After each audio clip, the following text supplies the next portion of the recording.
INA Podcast.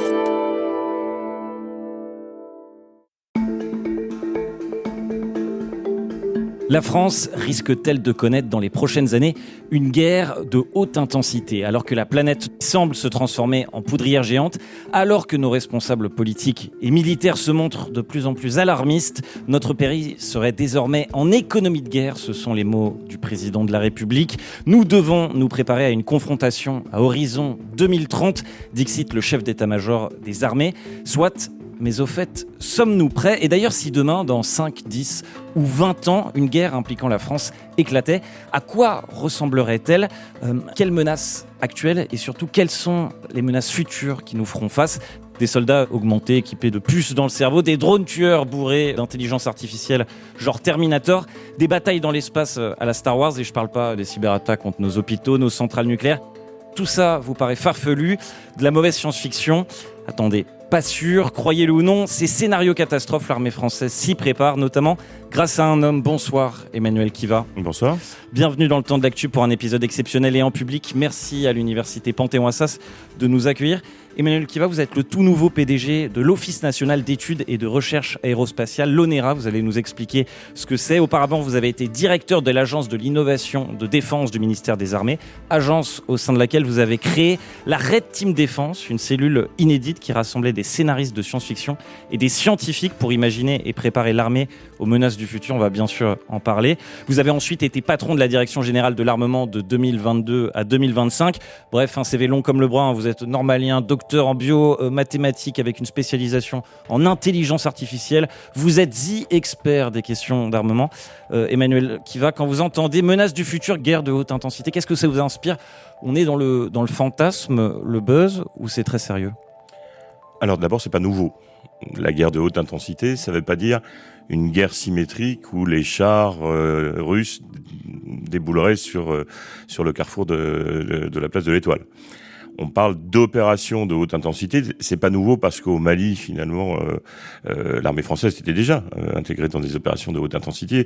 On a perdu des hommes, on a perdu des hélicoptères, on a perdu des aéronefs. Donc, ce sont des opérations de haute intensité. Maintenant, faut bien s'entendre et on pourra reparler de la protection qui est offerte par la dissuasion nucléaire, qui est quand même la clé de voûte de notre défense. Ce qu'on entend par guerre de haute intensité. On peut être entraîné dans un conflit de haute intensité visant des alliés et dans lesquels on serait entraîné dans une opération, et notamment dans une opération multi-États et une coalition. Et donc ça, c'est une vraie possibilité. Je rappelle que moi, je fais pas de géopolitique. Je suis pas géopoliticien. Ce qui m'a intéressé pendant des années, c'est la technologie, ce qu'on appelle le capacitaire, c'est-à-dire est-ce qu'on a les moyens de notre puissance, de quoi nos forces armées ont besoin, comment est-ce qu'on fait pour leur donner l'armement, les capacités dont elles ont besoin. Mais par contre, les analyses géopolitiques, je ne m'y risquerai pas, et en particulier au moment où on enregistre ce podcast, je ne m'y risquerai pas du tout compte tenu des différentes déclarations de part et d'autre. Juste un commentaire, je pense qu'on est rentré dans une ère où effectivement à la fois la puissance est décomplexée quelque part, mais en même temps dans une ère de guerre hybride. C'est-à-dire, on pourra en reparler, que les théâtres de conflictualité ne sont pas les mêmes qu'auparavant, et qu'en particulier tout ce qui est théâtre dématérialisé, lutte contre la désinformation, c'est quelque chose qui s'immisce aujourd'hui et qui est une forme de conflit de haute intensité, même si il repose pas sur des missiles et des obus. Et justement, sur les nouveaux terrains de conflit, effectivement, on va longuement en parler. Je le disais, vous avez été directeur de l'Agence de l'innovation de défense, délégué général pour l'armement et maintenant PDG de l'Office national d'études et de recherche aérospatiale, l'ONERA. Ça veut dire que le futur de l'armement se joue au-dessus de nos têtes désormais dans l'espace. C'est quoi le rôle de l'ONERA ? Alors, le futur de l'armement se joue-t-il dans l'espace ? Oui. Très clairement, enfin, on vient d'une période où on connaissait les conflits sur Terre, dans les airs, sur les mers. Aujourd'hui, on ajoute, je l'ai dit, les champs immatériels, le cyber, la désinformation, sous les mers. Et vous avez vu ce qui s'est passé avec les différents câbles sous-marins pendant le conflit en Ukraine, et dans l'espace. Et effectivement, dans l'espace, et alors, dans l'espace au sens large du terme, aujourd'hui, on a une espèce de continuum entre la haute altitude, ce qu'on appelle la très haute altitude, c'est-à-dire la stratosphère, en gros, la limite de la stratosphère, et l'espace.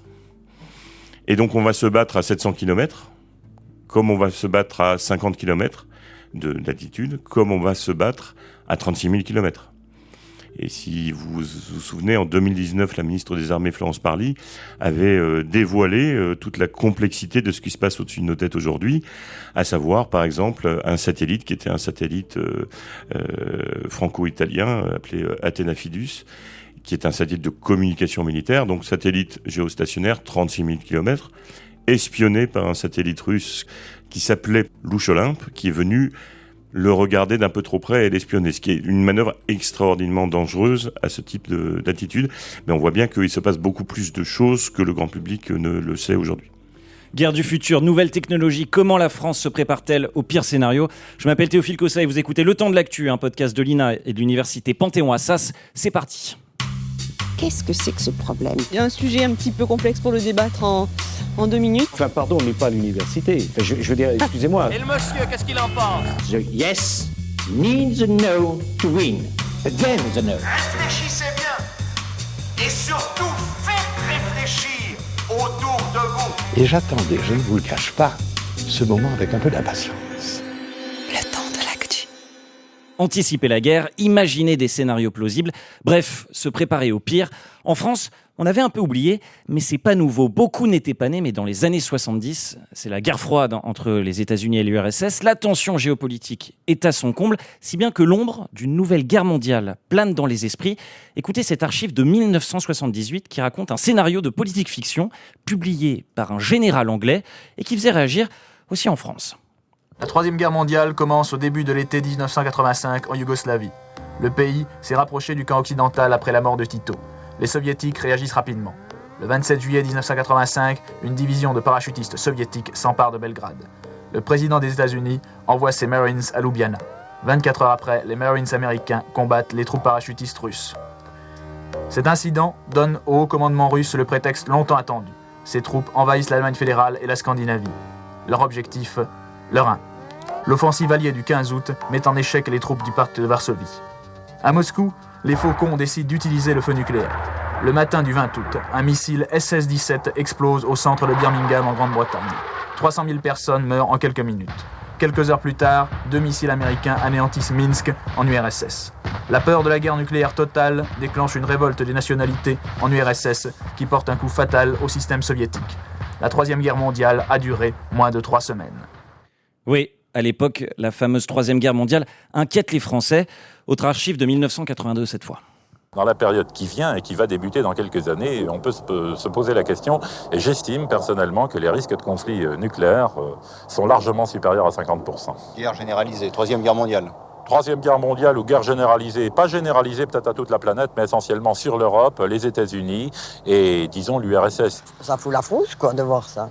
J'ai l'impression que c'est, c'est le leitmotiv des grosses puissances militarisées et industrialisées. Fort heureusement, la guerre froide restera froide. La menace d'un conflit nucléaire s'évanouit avec la chute du mur de Berlin et la fin de l'URSS en 1991. Emmanuel Kiva, quand on entend ces archives, cette peur d'un conflit de haute intensité, d'un scénario catastrophe, est-ce que finalement c'est pas une vieille rengaine qu'on retrouve dès qu'on observe une instabilité géopolitique sur la planète ? Ce que je veux dire, c'est est-ce qu'au fond, on n'aime pas un peu se faire peur et imaginer le pire ? Bien sûr qu'on aime se faire peur, mais je dirais qu'on doit se faire peur. Et on doit se faire peur parce qu'on doit trouver des ripostes aux différents scénarios de menaces qui peuvent arriver. Ce qui est assez frappant lorsqu'on regarde ce qui se passe en Ukraine aujourd'hui, c'est que finalement la grammaire nucléaire, elle est très bien comprise par les Russes. C'est-à-dire qu'on a effectivement, il y a beaucoup de paroles, mais en vérité, chacun s'envoie des petits, ce qu'on appelle signalements stratégiques. Quand on fait sortir un sous-marin de plus que d'habitude, c'est un signalement stratégique. Quand on fait un tir, nous, d'essai, quand j'étais à la DGA, on avait fait des tirs d'essai des forces, qu'on appelle des tirs d'essai des forces. Vous savez qu'on a 2 composantes nucléaires, la composante océanique et la composante aéroportée. Quand on fait des essais, quand on envoie un missile M51 à plusieurs milliers de kilomètres et qu'on montre qu'il atteint ce qu'on appelle le réceptacle, c'est-à-dire l'endroit visé avec une grande précision, eh bien, ça permet de rester crédible. Et si aujourd'hui la France est crédible dans sa dissuasion et de ce fait a une place assez unique en Europe. Il n'y a pas beaucoup de pays qui sont autonomes dans leur dissuasion, c'est-à-dire dans toute la filière de leur dissuasion. Qu'il s'agisse de développer des armes, de développer les vecteurs, donc les avions, les bateaux, les sous-marins, de montrer que ça marche. Enfin, vous avez quoi dans le monde là-dessus? La Russie, les États-Unis, la Chine, la France. Donc on est... Oui, je sais, il y en a que j'ai pas nommé. Donc on est relativement... non seulement autonome, mais aussi crédible. Et donc le discours du président de la République, là, il y a quelques semaines à l'île Longue, a contribué à montrer toute la singularité de la France dans ce dialogue de la dissuasion. Ça, c'est pour la dissuasion nucléaire, mais il n'y a pas que la dissuasion nucléaire lorsqu'on imagine le pire, et ça a été de votre job, en quelque sorte, d'imaginer le pire. Je le disais en introduction, hein, vous créez en 2019, alors que vous êtes directeur de l'Agence de l'innovation de défense du ministère des Armées, la Red Team Défense. Qu'est-ce que c'est ? D'abord, c'est le résultat de... c'est à cause de ma femme, tout ça. Voilà. Je pense qu'on peut le dire, hein, mais je pense qu'elle est contente. On la salue. Et bien sûr qu'on la salue. En fait, ma femme est une fan de science-fiction et m'a traîné, j'ose le dire à l'époque, à un festival qui s'appelle les Utopiales, que je vous conseille à tous, qui se trouve à Nantes, qui est un festival culturel, et c'est de la science-fiction avec de la science dedans. Et j'ai trouvé ça absolument fascinant. Je me suis dit, mais finalement, pourquoi on n'utilise pas ces gens-là ? Et si vous retournez, moi donc j'ai été nommé ensuite directeur de l'agence Innovation Défense, et je me suis dit, mais finalement, si je demande à un ingénieur ou à un militaire d'imaginer quelles seront les menaces, les technologies en 2050, 2060, je sais pas, ça va pas être très intéressant. Alors, normalement d'ailleurs, c'est pas ce qui nous intéresse, les technologies, mais je prends un exemple. Le char de 2060, c'est quoi ? La réponse que j'ai souvent, c'est... un char avec une arme laser, avec un camouflage adaptatif, enfin c'est un char. Donc on est complètement inféodé à notre manière de penser. Il se trouve qu'il y a des gens qui peuvent penser hors du cadre et différemment. Ce sont les auteurs de science-fiction, et ce qui m'intéresse surtout, et ce qui m'a intéressé à l'époque, c'est que ces auteurs de science-fiction pensaient le futur des sociétés, non pas le futur des technologies.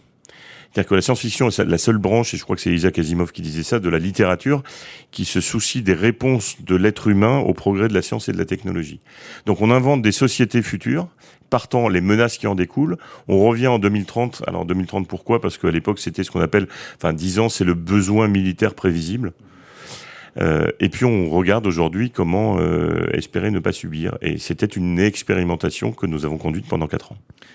Qu'on comprenne bien, donc des auteurs, des illustrateurs, des scénaristes de science-fiction payés par l'armée, des designers, qui travaillaient conjointement, donc c'est-à-dire au quotidien avec des scientifiques habilités. C'est-à-dire habilité, c'est habilité secret défense. Habilité secret défense, parce que le but du jeu, c'est ne pas partir dans tous les sens. Si je leur demande de travailler sur le voyage dans le temps, ça m'intéresse pas. Pourquoi ? Parce que c'est une impossibilité physique et ça ne sera vraiment pas en 2050 qu'on voyagera dans le temps. Oui, mais en même temps, c'est ce que vous demandez si vous allez chercher ces auteurs-là et non pas des ingénieurs. Non, je leur demande de partir d'une graine de vérité et de tirer le fil très très loin. Le premier scénario qu'on avait fait, c'était sur l'ascenseur spatial. L'ascenseur spatial, c'est pas tellement de la science-fiction. Il y a des travaux qui sont réellement concrets qui nous disent peut-être qu'on peut utiliser un ascenseur pour mettre des satellites sur orbite autour de la Terre. Quand on leur demande de travailler sur le bricolage biologique avec des imprimantes personnelles à ADN permettant de créer, par exemple, des virus, mais aussi des médicaments, si on tire le fil très très loin, là aussi, on va pouvoir avoir ce qu'on appelle, c'était un scénario qui s'appelait la guerre écosystémique. Et donc, ce qui nous intéresse, c'est de rester dans ce qu'on a appelé le cône de vraisemblance. C'est-à-dire ne pas partir dans tous les sens, mais prendre une hypothèse, imaginer la société en 2060 qui pourrait y être confronté et partant identifier les menaces. Encore une fois, c'est pas ce que je dis souvent, c'est pas les voitures volantes qui m'intéressent, c'est les embouteillages. Et l'enjeu, c'est le coup d'avance. Et l'enjeu, c'est penser complètement hors du cadre. Vous savez, aux États-Unis, il y avait alors ce qu'on a fait est assez unique, c'est une première mondiale. Mais aux États-Unis, vous aviez un organisme chargé au sein du Pentagone de penser l'impensable et qui a pensé d'ailleurs le jour d'après. Le jour d'après, c'est quoi ? Qu'est-ce qui se passe le jour où on prend contact avec une civilisation extraterrestre ? Ça, le Pentagone a payé, avec l'argent du contribuable américain, des études là-dessus. Mais parce que ça nous permet de dériver beaucoup de choses sur les schémas de réponse en temps de crise, etc. Bon, évidemment, Trump a détruit cet organisme qui, selon lui, ne servait à rien. Mais le fait de penser hors du cadre, le fait de se dire, finalement... Je vais imaginer une menace auquel personne n'a pensé. Par exemple, nous, très concrètement, c'est qu'on construit un porte-avions de nouvelle génération.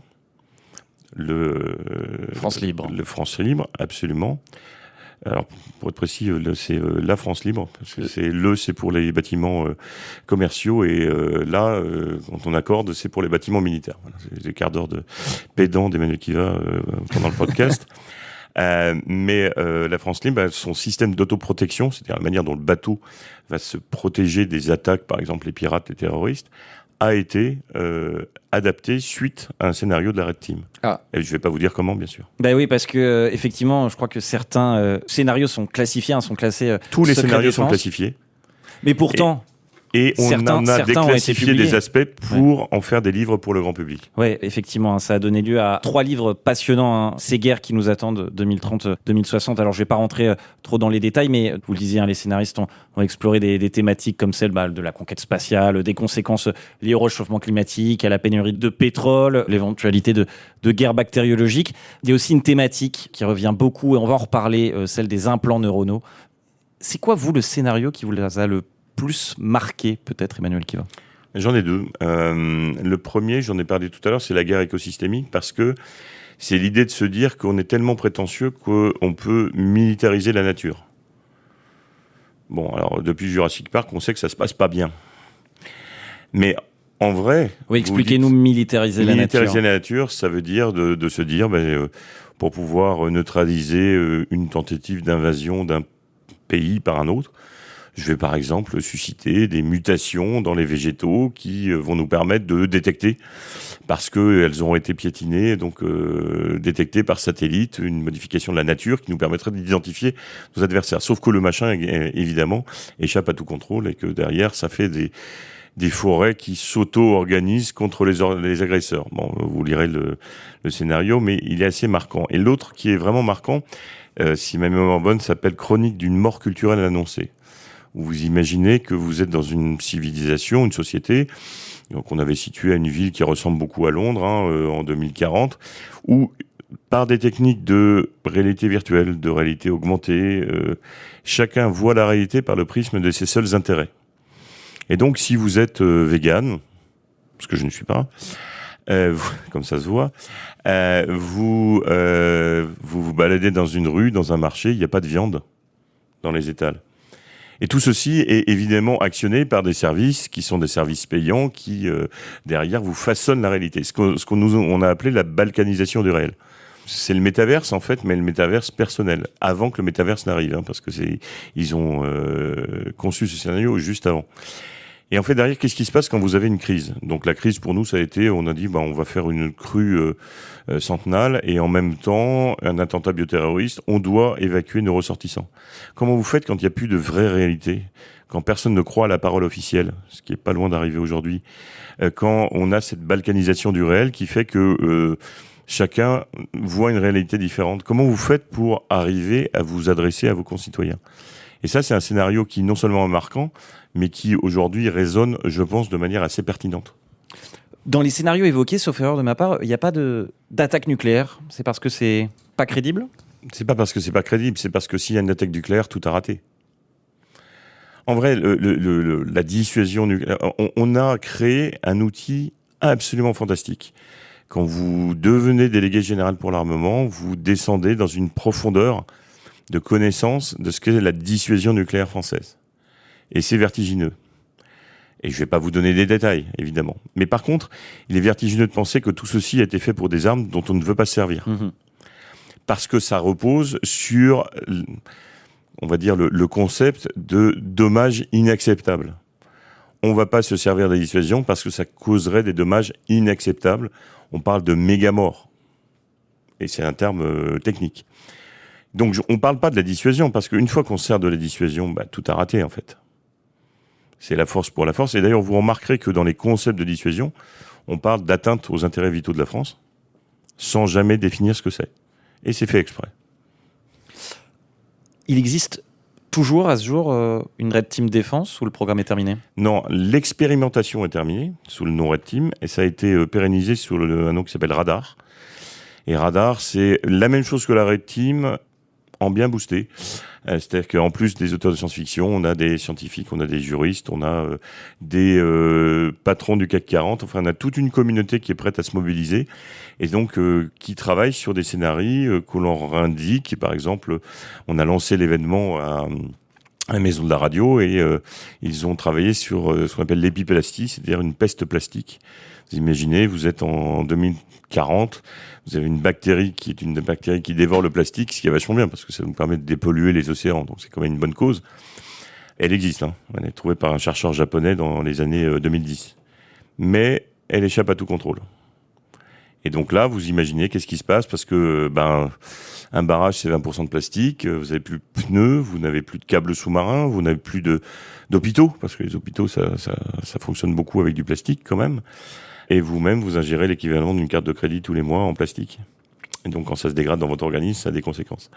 Eh bien, ça, c'est Radar. Et c'est un autre programme qui élargit le terme de la Red Team, mais c'est plus une expérimentation. On a montré que ça marchait. Et je vais vous dire, au tout début de la Red Team, j'avais présenté ça au ministère des Armées. On m'avait dit, mais on n'est pas là pour dépenser de l'argent pour faire des Mickey. L'expression est texto. À la fin, ils se battaient pour faire partie de la Red Team. C'est donc que ça a une forme d'intérêt. Et je suis absolument convaincu que cette approche-là est saine, est utile à partir du moment où elle est entourée d'une méthodologie. Et c'est pareil Sciences et Lettres. Cédric Denis-Rémy, qui était l'Université Paris Sciences et Lettres, qui a mis au point cette méthodologie, parce que le gros risque dans ce genre d'approche-là, c'est qu'on fasse du café du commerce et qu'on fasse n'importe quoi. Oui, parce que c'est une collaboration, il faut le dire, aussi avec des scientifiques, effectivement, de l'Université Paris Sciences et Lettres. Il y avait une Blue Team, c'était nous. La Red Team, c'est l'agresseur. Et on m'a dit souvent, pourquoi vous l'appelez Red Team, on est en France. C'est un terme consacré, en fait. Après, vous parliez de guerre froide tout à l'heure. Après la guerre froide, le Pentagone avait créé une cellule pour faire du jeu de guerre avec des gens qui imaginaient ce que pouvaient être les agressions du camp d'en face. Et comme c'était les communistes, évidemment, leur symbole, c'était l'étoile rouge. Et d'où le terme Red Team, qui est beaucoup utilisé d'ailleurs en cyberdéfense. Mais au-delà de donc le but de la Red Team, c'est de nous empêcher de dormir, ça a bien marché. Le but de la Blue Team, c'est de trouver des réponses. Et il y avait une White Team, je vous passe les détails, mais il y avait toute une équipe de scientifiques qu'on pouvait mobiliser, d'historiens, de gens qui étaient détachés de la chose et qui nous donnaient un avis qui était un avis assez neutre et objectif sur les scénarios. On peut dire que vous avez quand même eu le nez creux parce que vous lancez donc la Red Team Défense en 2019. Et ce qui est quand même assez dingue, c'est que dans l'année qui suit, Covid, toute la planète se confine. Et puis en février 2022, la guerre est de retour aux portes de l'Europe. La Russie envahit l'Ukraine. Le scénario d'un nouveau conflit impliquant la France n'est plus cantonné qu'au sein de la Red Team. Il revient très vite dans l'esprit des Français avec une question. Notre pays serait-il prêt ? Écoutez, sujet de France 2 en novembre 2022. Entraînement au tir de missiles anti-chars et à la défense face à une attaque aérienne. Ces récents exercices en sont la preuve. L'armée française se prépare plus intensément désormais à la guerre dite à haute intensité, comme en Ukraine, contre un État avec des frappes quotidiennes, et plus seulement contre des groupes terroristes, comme au Mali. L'Europe, en effet, n'est désormais plus à l'abri de frappes de missiles, de drones, et nous devons intégrer cette réalité. Mais pour répondre à un déluge de feu tel que celui tiré par les Russes, la France va devoir renforcer son arsenal. Ces 222 chars d'assaut opérationnels, par exemple, représentent quasiment ce que Moscou perd chaque mois pendant la guerre. L'armée française aujourd'hui, elle dispose d'à peu près toutes les capacités, mais dans des nombres, dans des quantités très largement inférieures à ce dont on pourrait avoir besoin pour un engagement de haute intensité. Dixit Bruno Tertrais, directeur adjoint de la Fondation pour la recherche stratégique. Une armée française trop peu équipée. En réaction, le gouvernement français ouvre le porte-monnaie. Avril 2023 cette fois. Une enveloppe inédite depuis la chute du mur. Pour renforcer l'armée française et se préparer à des conflits éventuels, la loi de programmation militaire prévoit 413 milliards d'euros pour les 6 prochaines années. Une hausse de 30%. Un rattrapage nécessaire, vital même selon le ministre des Armées. Est-ce qu'on est complètement défendu sur le cyber de demain ? La réponse est non. Est-ce qu'on est complètement défendu dans le spatial ? La réponse est non. Est-ce que notre défense solaire est suffisante ? À moitié. Donc en fait, je suis capable de vous certifier droit dans les yeux qu'à 413 milliards d'euros, il n'y a rien de trop. Vous avez peut-être reconnu Sébastien Lecornu, à l'époque ministre des Armées. Des centaines de milliards d'euros, d'accord, mais pourquoi faire ? Réponse. La majorité de cet argent est consacrée au renouvellement des éléments de la dissuasion nucléaire, tous produits en France. Mais quelles sont les nouvelles priorités ? 16 milliards d'euros seront consacrés aux munitions. Le nombre de réservistes va aussi doubler pour atteindre 100 000 hommes et femmes capables de grossir les rangs en cas d'urgence. La France veut aussi acquérir des technologies coûteuses. Il faut déjà rattraper le retard, en particulier sur les drones. 5 milliards pour s'en doter en masse. La guerre du futur, c'est aussi le cyber, l'espace, l'inconnu. 10 milliards d'euros seront investis dans l'innovation. Là encore, c'est un record. Je voulais passer cette série d'archives, Emmanuel Kiva, car elle résume bien, je trouve, à la fois le basculement de la France ces dernières années dans ce que le président de la République a appelé une économie de guerre, mais aussi les enjeux actuels et futurs de l'armée française en termes d'équipement. À cette époque, vous étiez d'ailleurs patron de la Direction générale de l'armement. C'est vous qui dites à cette époque, OK, maintenant priorité aux munitions, mais aussi aux drones, au cyber, à l'espace, aux innovations ? C'est pas une direction qui le dit, c'est le boulot de la DGA et c'est le boulot que fait mon successeur Patrick Paillot aujourd'hui de la même manière avec l'état-major des armées, c'est un dialogue continu. En fait, on sait très bien qu'on n'a pas l'argent, on n'a pas les 1500 milliards que notre ami le président Trump demande, donc on a à rattraper du retard, ça c'est sûr. On a à construire un contrat capacitaire avec les armées. Donc c'est pas la DGA qui dit « moi, je veux ça ». Ce sont les armées. Qu'on précise d'ailleurs le rôle de la DGA. La DGA, c'est quelque part l'organisme qui est là pour traduire finalement, pour aider à traduire les besoins opérationnels, les besoins que les forces expriment, que l'armée de terre, l'armée de l'air, la marine nationale expriment, en spécifications techniques pour les industriels, conduire les projets, procéder aux acquisitions et procéder aux essais. Parce que tous ces armements-là, avant de les qualifier, il faut les essayer. Donc c'est quelque chose d'assez unique en fait dans le monde de la DGA. Les États-Unis n'ont pas de DGA. L'armée est directement en contact avec les entreprises. Ils peuvent avoir des agences d'acquisition armée par armée. C'est pas très efficace en termes de process. Mais quand vous avez un budget tel que celui que les Américains ont, c'est pas très grave. Finalement, il peut y avoir de la libertition. Nous, on peut pas se permettre d'avoir des duplications, par exemple. 413 milliards d'euros, c'est beaucoup, mais c'est pas assez. Effectivement, ce que disait Sébastien Lecornu, qui était ministre des Armées à l'époque, c'est oui, on fait beaucoup plus parce qu'on doit rattraper un retard. Les lois de programmation militaire, alors j'y reviens dans un instant, mais les lois de programmation militaire, elles avaient abandonné l'aspect drone, l'aspect défense sol-air, l'aspect guerre électronique, l'aspect munitions. Parce que quand vous luttez contre du terrorisme militarisé, c'est pas les trucs qui vous viennent en premier à l'esprit. Et donc il faut rattraper ce retard. Et en même temps, on a des contrats opérationnels et des missions supplémentaires. La mission d'aide à un allié en guerre, c'est nouveau. Et donc, si c'est nouveau, il faut pouvoir la penser. Et donc, du coup, il faut pouvoir doter de moyens supplémentaires. Je dis juste un mot sur la loi de programmation militaire. C'est une chance pour la France. Parce que nous avons une loi.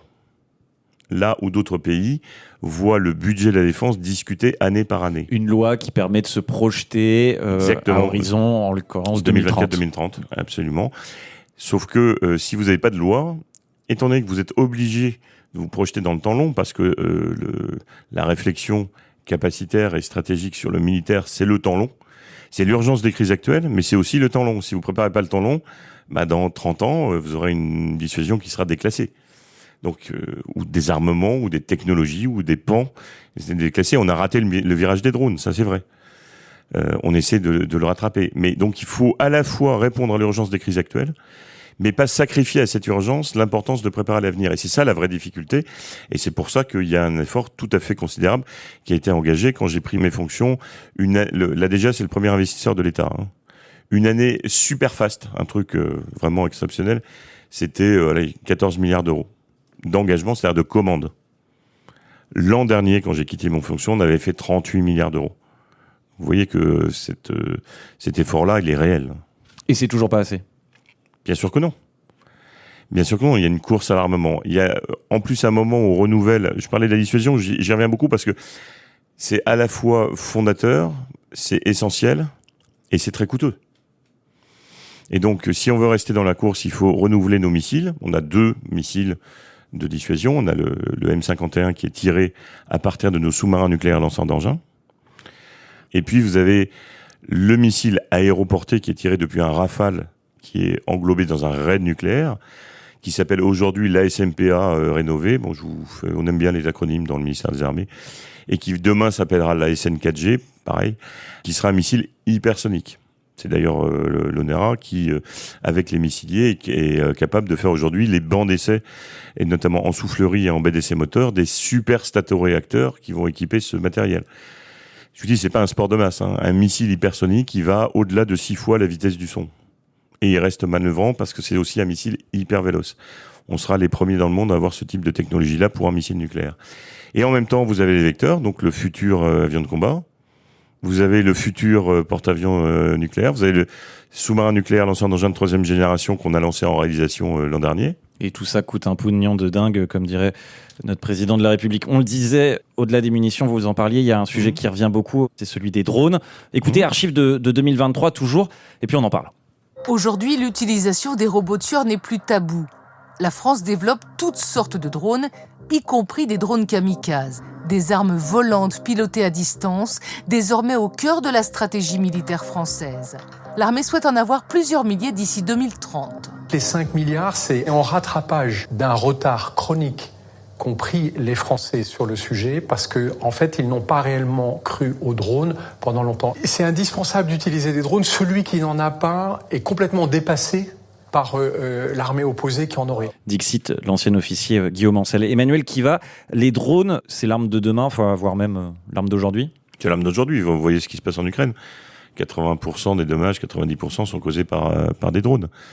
Et je l'ai dit tout à l'heure, on a raté le virage des drones. Donc, on a beaucoup de retard, ça veut dire ? On avait beaucoup de retard, mais j'y reviens. Et d'abord, il faut savoir de quoi on parle. Il y a les mini-micro-drones. Ça, c'est tiré par l'industrie du divertissement. Et donc, ça nous permet d'avoir des vecteurs qui sont aujourd'hui des vecteurs extrêmement évolutifs, extrêmement avancés, extrêmement perfectionnés, parce que l'industrie du divertissement va injecter des masses d'argent dans cette industrie-là. Dans la recherche. On n'a pas les moyens de faire. Mais le micro-drone, ça devient la grenade à main du fantassin du XXIe siècle. Très clairement. Et on le voit en Ukraine, parce que l'Ukraine, c'est à la fois des tranchées, comme en 14-18, mais en 14-18, le but, il n'allait pas vous chercher dans les tranchées. Ensuite, c'est des gros systèmes, des systèmes plus imposants, mais qui sont différents des systèmes qu'on avait imaginés il y a quelques années. Si vous voulez, un très gros système qui vole lentement bas et qui est détectable, c'est pas grave quand vous faites la lutte contre Daesh. Parce que Daesh n'a pas les moyens d'aller identifier, détecter, voire neutraliser ce type de cible. Les Russes, si. Donc il faut bouger en permanence. Il y avait quand même un détail intéressant sur la bande son que vous avez diffusée. On parle de robots tueurs. On va en parler. Ouais, mais robot tueur, c'est pas un terme que nous on emploie, parce que robot tueur, c'est un terme qui a été inventé par des ONG, qui a été récupéré et instrumentalisé. Donc on pourra en reparler, mais c'est le retour aussi de la dimension pseudo-éthique dans ce débat-là, mais je pense qu'on va pouvoir en parler. Ouais, justement. Je précise, je connais pas les questions avant, j'essaie de teaser pour voir si on peut aller dans ça. Non, mais effectivement, on va parler d'éthique, c'est un point très important. Est-ce que la France est prête à tout ? Écoutez, nouvelle archive de 2023 et puis on en parle. Le ministère de la Défense s'est fixé une ligne rouge. Pas question, par exemple, de faire comme les Chinois. Leurs drones détectent seuls leurs cibles. Ils ouvrent le feu sans intervention humaine. C'est l'intelligence artificielle qui tue. La France, elle a fait le choix d'avoir des armes qui sont toujours pilotées. C'est-à-dire qu'on n'aura jamais une machine qui va choisir de son propre chef de tuer quelqu'un. Et ça, par exemple, c'est quelque chose qui avait été fait par la Turquie. Ils ont fait une bavure en Libye, ça a été très bien documenté par l'ONU. Et il faut absolument garder ce garde-fou. Il ne faut pas qu'une intelligence artificielle puisse décider de tuer. Un choix éthique que n'ont pas fait toutes les armées du monde. Ces drones Shahed en sont l'illustration. Les Russes les ont achetés à l'Iran pour frapper l'Ukraine, des drones tueurs guidés par intelligence artificielle. Ils terrorisent la population civile. On entendait dans le document l'ancien pilote consultant aéronautique et défense Xavier Titelman. Emmanuel Kiva, qui prend la décision au niveau du ministère de la Défense de fixer et maintenir cette ligne rouge qu'on a entendue ? Alors, d'abord, il faut voir d'où vient la ligne rouge. La France a été le premier pays du monde à se doter d'un comité d'éthique de défense. donc des historiens, des militaires, des médecins, etc., qui réfléchissent ils ont réfléchi sur l'homme augmenté, ils ont réfléchi notamment sur ce qu'on appelle les SALA, ou plus exactement les SALIA, systèmes d'armes létaux intégrant de l'autonomie. Ce qu'il faut, je pense que ce qui est dit dans les citations est faux. Et faux pourquoi ? Parce que, de toute manière, l'intelligence artificielle, elle est en capacité de choisir des cibles, surtout quand les cibles vont très vite, quand l'esprit humain n'est pas capable de prendre la décision. Donc non, on va pas piloter les drones en permanence. Ça n'est pas vrai. En vérité, il y a 3 lignes rouges. Il y en a 2 qui me semblent un peu compliquées. La première, c'est le respect du droit international. On a vu ce que ça veut dire aujourd'hui. Deuxième, c'est le maintien d'un contrôle humain suffisant dans la boucle. En termes juridiques, je ne sais pas ce que ça veut dire suffisant. Donc je pense que là aussi, il y a un problème. Mais le troisième est bien plus intéressant, et c'est nous qui l'appliquons. Alors ensuite, il faudra se poser la question, oui, les Chinois, les Turcs ne l'appliquent pas, mais la France applique le principe de permanence de la responsabilité du commandement. Autrement dit, une machine ne peut pas s'inventer elle-même une mission ou modifier une mission qu'un humain lui aura confiée. Choisir une cible, ça peut être une mission. On peut dire à un drone, l'IA dans cette zone, ça s'appelle une kill box, on sait qu'il n'y a que des hostiles, tu vas choisir toi-même tes cibles et tu te débrouilles. Mais c'est très différent. C'est pas la machine qui a choisi d'elle-même, c'est l'humain qui a choisi de confier cette mission à la machine. C'est pour ça que je dis c'est pas exactement la même chose. On l'a entendu, certaines puissances étrangères ont déjà des lignes rouges un petit peu différentes, voire une absence de ligne rouge. Est-ce que nous, notre ligne rouge, elle est pragmatiquement tenable dans les années ou dans les décennies à venir si nos ennemis ou nos ennemis futurs n'ont absolument pas la même éthique que nous sur ce point? Est-ce que c'est pas un risque énorme pour nous Français de se retrouver à faire la guerre, grosso modo, avec voire les 2 mains accrochées dans le dos? Alors ça, c'est pas du tout à moi de le dire. C'est pas moi qui fais les doctrines d'emploi, c'est pas moi qui fais les concepts de commandement ni rien. Non, mais c'est un point qui revient souvent dans les scénarios de la Red Team Défense. Mais le point qui est intéressant, par contre, dans les recommandations du comité d'éthique de défense, c'est qu'ils nous ont dit continuez à bosser sur le sujet. Continuez à faire de la recherche pour ne pas être déclassé. On va pas les utiliser comme ça. Et d'abord, je vous dis, les robots tueurs, ces ONG qui ont fait d'ailleurs un clip qui est devenu assez viral, on voit des robots qui identifient leurs cibles, des micro-drones dans des salles comme celle-ci. C'était orienté parce que derrière, ces ONG, elles sont financées. Elles sont financées aussi par des États qui ont intérêt à ce que l'Europe ne progresse pas trop dans le domaine des drones, parce qu'elles ont leur industrie à protéger. Vous savez, à Bruxelles, la première force de lobbying, ce sont les Américains, qui, à mon avis, ne sont pas dans l'Union européenne. Donc, voilà, et il faut prendre un petit peu de recul quand on regarde tout ça. L'important, c'est on continue la recherche. La question éthique, elle est légitime aussi, non? Oui, mais on continue la recherche. On ne se fait pas déclasser. On reste fidèle à nos principes. Et le reste, ça ne m'appartient pas de le commenter, puisque je ne sais pas ce que nos décideurs en feront demain. En parlant d'éthique, il y a un nouveau terrain aussi, enfin pas si nouveau que ça d'ailleurs, sur lequel les hostilités et menaces se jouent désormais, c'est celui du cyber, vous l'avez mentionné. La France est de plus en plus attaquée, de toute façon il faut le dire assez insidieuse. Il y a ce qu'on appelle la guerre informationnelle, on en parlait il n'y a pas longtemps dans le Tank d'Actu, archive de juin 2024. 5 cercueils déposés samedi devant la Tour Eiffel. Dessus, un drapeau français et ces quelques mots « Soldats français de l'Ukraine ». Des mains rouges taguées sur le mur du mémorial de la Shoah. 2 opérations présumées d'ingérence russe. Et aujourd'hui, ce rapport accusatoire de Microsoft. Il pointe du doigt des groupes de cybermalveillance diffusant de dizaines de fausses informations sur la sécurité des Jeux Olympiques. Quelques exemples parmi des dizaines d'autres. Il y a ces campagnes extérieures qui visent à répandre grosso modo des fake news pour semer le doute et fracturer la cohésion nationale. Ça, c'est pour la guerre informationnelle. Et puis, il y a les cyberattaques de cibles stratégiques. Nos hôpitaux, par exemple, régulièrement hackés. En 2024, l'hôpital de Cannes se faisait voler une quantité dingue de données victimes d'un groupe de hackers russophones. Le cyber, évidemment, c'est un terrain, Emmanuel Kiva, incontournable.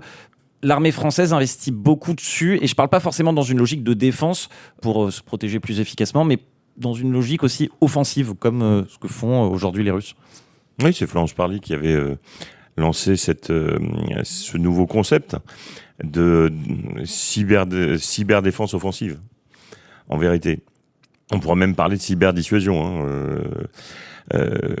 Encore une fois, le cyber devient un champ de bataille.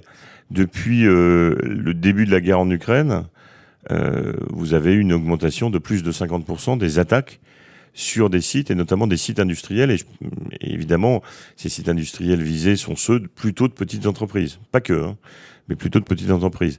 De la même manière, on sait qu'on a des ingérences, notamment chinoises, qui continuent à viser des domaines d'intérêt comme le spatial ou le naval, et nos startups d'excellence dans le domaine, à des fins notamment de vol de données. En fait, il faut distinguer plusieurs choses. On est dans un monde hybride. Si vous voulez mettre la France à genoux, encore une fois, vous n'avez pas envoyé une colonne de chars, je trouve que ça n'a pas très bien marché en Ukraine, sur la place de l'Étoile. Vous allez attaquer, si vous y arrivez, ses hôpitaux, son réseau bancaire, son réseau énergétique. Et ça, c'est vraiment la guerre hybride. Et c'est là-dessus que les services de l'État, et notamment ce qu'on appelle le secrétaire général pour la défense et la sécurité nationale, le SGDSN, travaillent de manière très active. Vous avez le côté également des informations dissuasion, et puis vous avez la combinatoire de tout ça. Début de la guerre en Ukraine, les stations sol des satellites sont piratées par les Russes qui injectent un deepfake, c'est-à-dire une imitation par intelligence artificielle du président Zelensky, appelant à déposer les armes. Alors c'était mal fait, c'était le début, ça marchait pas bien, mais on voit qu'il n'y a plus aucune opération militaire qui ne soit pas accompagnée par des opérations de cyber-offensive et de désinformation. Ce qui pose le problème de savoir les détecter, de savoir les neutraliser, de savoir y riposter. Et paradoxalement, riposter, c'est le plus simple, mais détecter, c'est le plus complexe. Et puis ce qui nous fait beaucoup peur, c'est le vol de données. Et justement, sur le fait de riposter, quand on voit des manœuvres qu'on attribue aux Russes, il faut le dire, assez dégueulasses, pardon pour la familiarité, mais diffuser des fake news, attiser l'antisémitisme, l'islamophobie, attaquer et faire chanter des hôpitaux, on en revient à la question d'éthique. Mais quand une puissance étrangère utilise ces méthodes et nous menace directement ou indirectement, quelle réponse on doit avoir ? Est-ce que ça doit être œil pour œil, dent pour dent ? Est-ce que la France entreprend actuellement des manœuvres de déstabilisation dans le domaine cyber contre les Russes, par exemple? Vous le disiez il n'y a pas très longtemps, on n'est pas en guerre contre la Russie, mais quand on voit les manœuvres, les attaques attribuées aux Russes, est-ce qu'on n'est pas en guerre contre la Russie ? Alors, je vais être super déçu parce que je peux répondre à aucune des questions. Parce que si on fait des trucs, je ne vais pas vous le dire. Entre nous. Voilà. Et quant au concept d'emploi, c'est pas à moi de le dire. Encore une fois, non, mais vous comprenez sur le degré de. Ah, je comprends très bien, oui. Bon, ensuite, vous avez une question qui est celle de le fait de pouvoir attribuer une menace. Si vous savez pas contre qui riposter, ça devient compliqué. Et donc tout le jeu de nos adversaires, c'est d'essayer de délayer l'attribuabilité d'une menace, parce que finalement, si vous savez plus sur qui taper, eh bien, vous pouvez plus vous défendre vraiment. Et donc, il y a une espèce de jeu du chat et de la souris là-dessus, avec une course aux armements entre ceux qui font de la désinformation, notamment du deepfake, et puis les outils qui permettent de le détecter et de remonter les réseaux et de reconstituer les chaînes de responsabilité. Parlons maintenant, si vous le voulez bien, de l'espace. On l'a entendu, on en a parlé en introduction. Le spatial est en train de devenir ou de redevenir un enjeu géostratégique majeur pour les grandes puissances. Alors, c'est pas si nouveau. Écoutez cette archive de 2019. Longtemps à la traîne, la France entend rattraper son retard dans un secteur très stratégique. Car aujourd'hui, sans satellite, tout s'arrête. Transport, communication, finances, opérations militaires. Les grandes puissances, elles, ont déjà mis au point des systèmes ultra perfectionnés. Les Chinois ont fabriqué ce bras articulé, en théorie pour enlever les débris, mais surtout capable de prendre la main sur un autre satellite. Les Russes ont mis en orbite un kamikaze, programmé pour détruire d'autres satellites. Le scénario le plus probable d'un affrontement entre puissances majeures commencerait par la privation de la puissance ennemie de ses capacités spatiales. D'un point de vue orbital, qu'est-ce qui se passe concrètement ? Comment est-ce que la France se prépare aux nouvelles menaces actuelles ? Aujourd'hui, vous avez un certain nombre de recherches qui sont effectuées.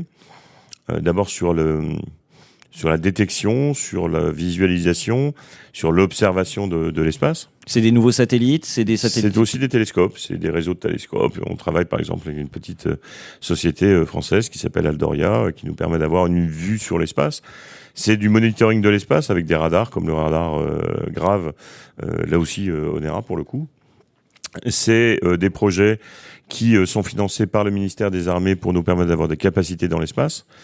Alors il y a un projet qui s'appelle Yoda. Ce projet, c'est en gros des nanosatellites, patrouilleurs, guetteurs qui vont évoluer à 36 000 km autour de nos satellites patrimoniaux. Et si un autre satellite arrive, ils vont tenter de le protéger. Alors protéger, ça peut être le gêner, mais ça peut aller jusqu'à une action dans l'espace. Il y a un programme qui s'appelle ARES qui est fait pour ça. C'est des gardes du corps de satellite. C'est du garde du corps du satellite, et le garde du corps, il peut aller jusqu'à aveugler une optique, voire détruire un satellite. En réaction à l'agression, par exemple, que vous nous racontiez tout à l'heure. Typiquement, c'est ce qui a déclenché ça. Et d'ailleurs, quand Florence Parly avait lancé la stratégie spatiale de défense, elle a dit il ne faut pas que l'espace devienne un nouveau Far West. Malheureusement, les faits lui ont donné tort. Donc c'est un peu Star Wars, ce satellite garde du corps qui peut potentiellement détruire d'autres satellites ou aveugler d'autres satellites à distance, bien sûr, oui. en envoyant des lasers comme dans Star Wars. Il y a plein de techniques possibles pour gêner les optiques, pour effectivement neutraliser un satellite, où il y a les effets cinétiques tout simplement.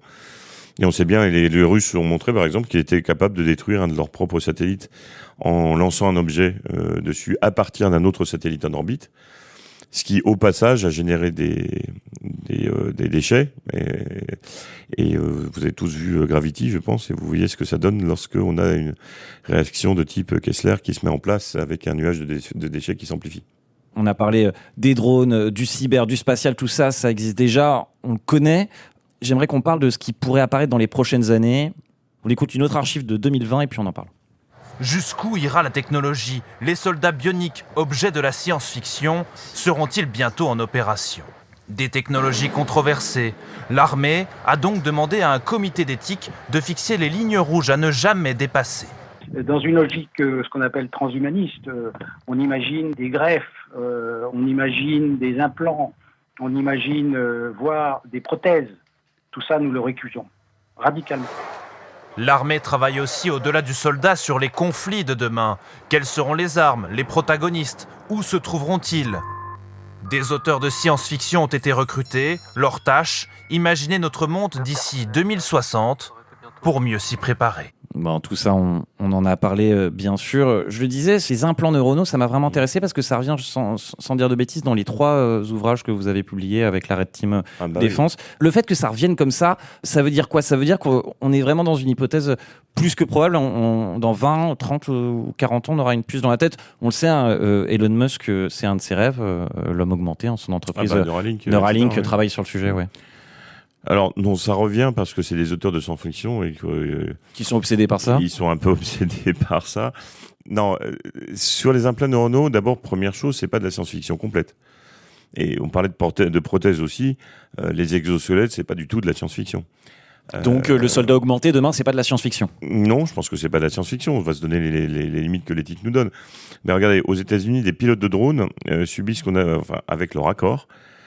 Sont d'accord pour avoir des stimulations transcrâniennes. C'est-à-dire qu'on place des électrodes au-dessus du cuir chevelu, c'est pas invasif. Et il y a un courant de, je sais plus combien, de quelques milliampères de très faible intensité qui va être injecté, et ça leur permet de rester pendant des heures dans des containers à piloter des Reapers à l'autre bout du monde, sans sentir les effets de la fatigue.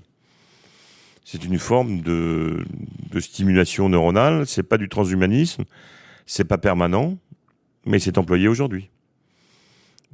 Donc, tout ceci se pose la question de savoir quelles limites, encore une fois, on se donne, et c'est certainement pas à moi d'y répondre.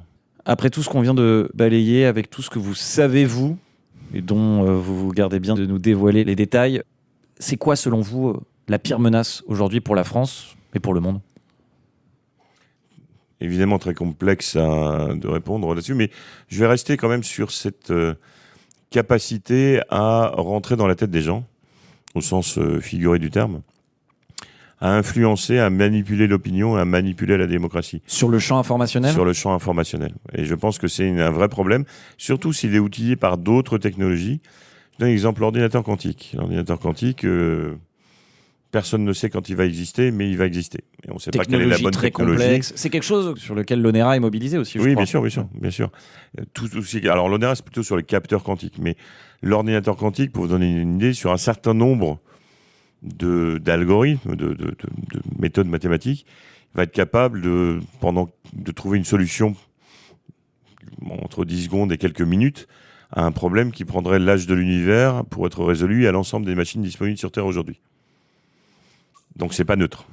Et c'est d'autant pas neutre que les premiers qui vont trouver ça vont pas le dire aux autres. Et donc, imaginez que demain, vous n'ayez pas suffisamment protégé vos données de santé, vos données de vote, vos données bancaires, etc. Et vous ne savez pas si elles ont été décryptées ou pas. Vous combinez ces techniques-là avec des techniques à la fois d'intelligence artificielle et de désinformation. Et là, potentiellement, vous allez pouvoir toucher les perceptions, les émotions, les croyances des gens. Et notre démocratie repose sur quand même l'adhésion de la population à un certain nombre de valeurs et à la croyance d'un certain nombre d'informations. On rejoint le scénario de la Red Team dont je parlais tout à l'heure. Donc c'est ça qui me fait en vérité le plus peur. Merci Emmanuel Kiva pour toutes ces réponses. Et maintenant, si vous voulez bien, peut-être place aux questions du public. Je pense que les étudiants, le public auront peut-être des questions à vous poser. À disposition.